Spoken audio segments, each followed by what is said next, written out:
பிரம்மதத்தன் வாரணாசியை ஆண்ட ஒரு மிகச்சிறந்த மன்னன். அவனிடத்தில் சஞ்சயன் என்கின்ற ஒரு வேட்டுவன் இருந்தான். தோட்டக்காரனாகவும் பணிபுரிந்தான். தோட்டத்தை பாதுகாப்பது, பராமரிப்பது, காயை, கனியை, பூவை, பழத்தை செம்மைப்படுத்தி கொண்டு வந்து அரண்மனையில் தொய்வில்லாமல் சேர்ப்பான். பிரம்மதத்தன் வியந்து போனான்.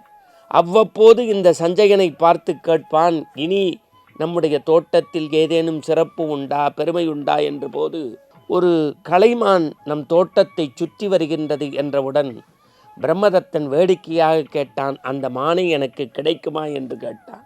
அதனால் என்ன, நாளைக்கு கொஞ்சம் குடுவையில் தேன் கொடுங்கள் என்றார்.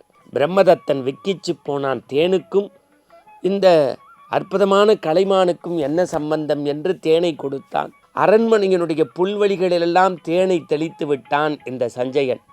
மறுநாள் கலைமான் வந்தது.